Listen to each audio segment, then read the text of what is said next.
You love Marvel, we do too. Let us take you through every Marvel Easter egg ever. Here's every Easter egg in Iron Man. Fans of the comics will recognize this as the symbol of the 10 Rings, the Mandarin's evil group. Listen closely and you'll hear a jazzy arrangement of the 1966 Iron Man cartoon theme. Tony Stark makes you feel he's a cool exec with a heart of steel. Christine appeared in Iron Man Volume 3, number 75. There's that cartoon theme again. We met once, you know, at a technical conference in Bern. Which we got to see in Iron Man 3.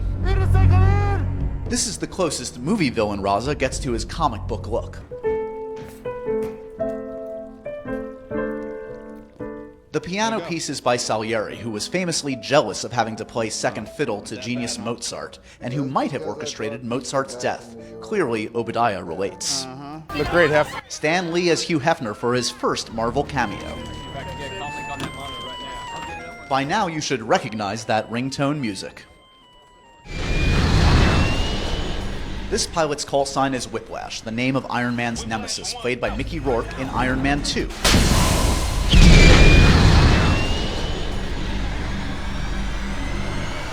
Whiplash 1. As for the unexpected... Obadiah's chess set is a reminder of his time in the comics as part of the evil chessmen. Wonder why they left that out. What's going on here? Look under Tony's armpit to see the first appearance of Captain America's shield. War Machine would show up, but with Don Cheadle inside. Next time, baby. That's the Roxxon Corporation behind Stain, a nod to the villainous mega-corporation that repeatedly tries to kill Tony. That billboard in the background, probably the only film appearance of Dragon Baddie Fin Fang Foom. Here's every Easter egg in The Incredible Hulk. The S.H.I.E.L.D. documents in the titles allude to Ang Lee's 2003 Hulk. Rick Jones, seen briefly in the documents, is Hulk's best friend from the comics, though he doesn't show up in the movie. The first of a few nods to the Incredible Hulk TV show is this TV clip featuring Bill Bixby, who played David Banner. Sodas? Guess it had a little more kick than Stan Lee's second cameo as a man who drinks Hulk's blood. Delicious. Composer Craig Armstrong uses the famous Lonely Man theme from the TV show for this scene, though you might know it better from the Family Guy parody. Play that sad walking away song from The Incredible Hulk. Hey, everyone, look at me. Stan Lee's. Get it? Take care, kids. The owner is Paul Soles, who voiced Banner in the Hulk cartoon. Hey pal, I got a delivery on 5. That hulking security guard is actually the Hulk himself, Lou Ferrigno. Ross opens the original Super Soldier Serum, which bears the name of both Stark Industries and Dr. Reinstein, played by Stanley Tucci in Captain America. Yeah, he's a head shrink. Betty's new beau is Doc Samson, another Marvel hero played by Ty Burrell. Purple pants, the only choice for people with anger issues. Watch for this report in Iron Man 2 to get a sense of Marvel movie chronology. It was so big, it was like this. Those two students are from the comics. Jack McGee is a reporter, while Jim Wilson is an orphaned friend of Hulk. Even though the origin story for the leader was very obviously set up here, Marvel seems to have abandoned it. David B is the final TV show nod, where the Hulk's alter ego was David Banner, not Bruce. You know, I hate to say I told you so, General, but that Super Soldier program was put on ice for a reason. On ice? You know, like how Captain America probably froze to death? Here's every Easter egg in Iron Man 2. Everything is achievable through technology. Better living, robust health. Howard Stark is based pretty heavily on Walt Disney, as you can see from this old film reel. This is not Santa's workshop. Hey, the Oracle of Oracle. Oracle will become a freelance superhero company.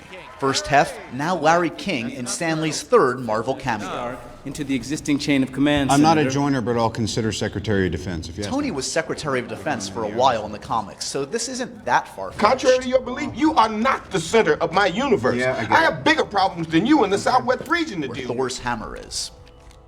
Under that paper is an old Captain America comic foreshadowing Howard Stark's relationship with the hero. Howard's drawing of the cosmic cube, or tesseract, which he gains control of during Captain America. What's this doing here? A slightly more obvious Captain America reference here. Director Fury wants me in New Mexico. See you in Thor, Coulson. Let's get this away from the expo. Among the product placement are two fake companies, Oracle and Circuits Maximus, a startup that Tony joins in the comics. Oracle's already doing some neat stuff, huh? There's that Hulk news report on the top right showing that most of Iron Man 2 took place before the Incredible Hulk. The map in the background shows the location of future Avengers. Here's every Easter egg in Thor. Odin's ravens Hugin and Munnin with their first of 3 appearances in the Marvel movies. Odin's trophy room is a treasure trove of eggs. It's got the Orb of Agamotto, the Tablet of Life and Time, the Eternal Flame, and the Warlock's Eye. But the most important is the Infinity Gauntlet. That's J. Michael Straczynski, writer of the Thor storyline that influenced the movie. The town's name means Old Bridge in English, possibly a nod to its role as the earthly end of Asgard's Rainbow Bridge. The billboard reads Journey into Mystery, which was the title of the comic where Thor made his first appearance. I'll give you 3 guesses who the driver of the pickup is. Did it work? What is this? Oh. Donald Blake was Thor's human alias in the comics, one he does actually adopt later in the movie. I knew the scientist, the pioneer in gamma radiation. S.H.I.E.L.D. showed up. From what we know of gamma radiation and S.H.I.E.L.D., that can only be Bruce Banner. Barton, talk to me. Here's the first appearance of Barton, aka Hawkeye. Here's every Easter egg in Captain America, the First Avenger. Welcome to the Modern Marvels Pavilion. That funny suit in the display case is actually the original design for the Human Torch. What's your name, soldier? Gilmore Hodge. Hodge also fought alongside Cap in the comics. Are you ready, Dr. Zola? This shot is a nod to Zola's enormous head in the comics. It's the most delicate calibration. Ladies and gentlemen, what if I told you that in just a few short years, your automobile won't even have to touch the ground at all? Stark's tech would eventually work, helping the Avengers ship hover, among other things. With Stark gravitic reversion technology, you'll be able to do just that. If this punch looks familiar, it's because it's a recreation of the first ever Captain America cover, where Cap does indeed punch out Hitler. Stan Lee cameo number 5, for those counting at home. Bucky picking up the shield right before he dies is probably a nod to his resurrection as the Winter Soldier, and eventually taking up Cap's mantle as he does in the comics. Not just a Raiders of the Lost Ark homage, here we also see realms familiar from our time in Asgard. Those blueprints Zola grabs are actually for the robot suit, which he wears in the comics. Here's every Easter egg in The Avengers. Mr. Stark, we need to talk. You have reached the life model decoy. Life model decoys are commonly used in Marvel Comics, and it's how most people thought Coulson came back to life in Agents of S.H.I.E.L.D., though that was disproven by the show. One of the files here is 42, a reference to Project 42 from the comic storyline Civil War, which pitted Stark against Captain America. This staircase is inspired by Jim Starlin, who also created Thanos, the next big villain after Ultron. Those 2 ravens that pass briefly are Odin's raven spies, Hugin and Munnin, keeping tabs on his sons.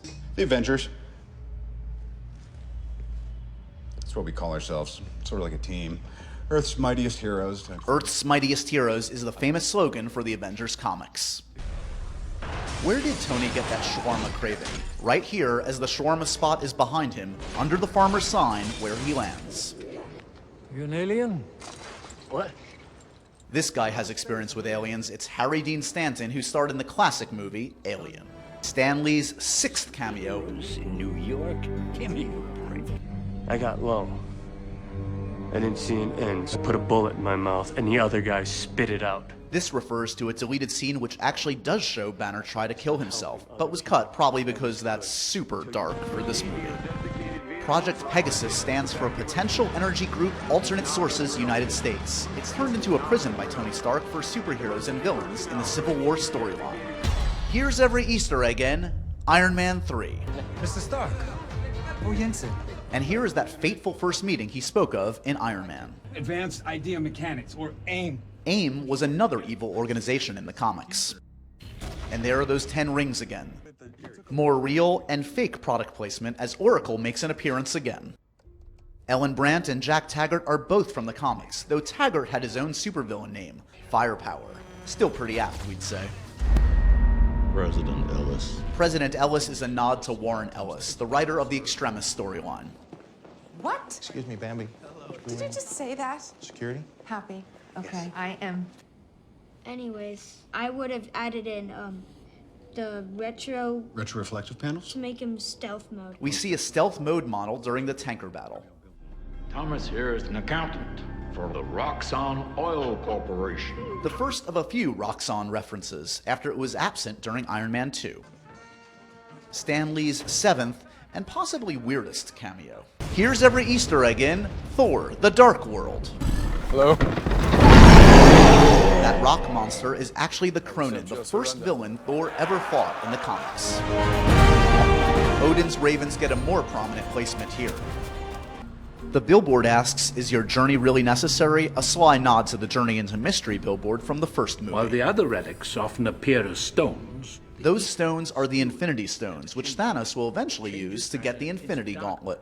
And once a cycle, you could spend days analyzing the chalkboard, but there are two important pieces of information. 616 refers to Dimension 616, which our universe is part of, and opens the possibility for parallel universes. The Fault refers to a tear in the universe that might be a future Guardians of the Galaxy storyline, while the Crossroads is a famed storyline from Doctor Strange. Can I have my shoe back? Stan Lee's 8th cameo also gives him his best punchline. Oh, this is much better. Whoa. You can hear Alan Silvestri's theme for the hero in the score. Before Algrim becomes Curse, his helmet's yellow and red coloring refers to Curse's original design in the comics. See you in hell, monster. That's Hell with one L, or Helheim, where Asgardians go after they die. The fiery sphere is Muspelheim, where villain Surtur and his fire demons live. The Tesseract is already on Asgard. It is not wise to keep two Infinity Stones so close together. This is the first explicit reference to the Tesseract as an Infinity Stone.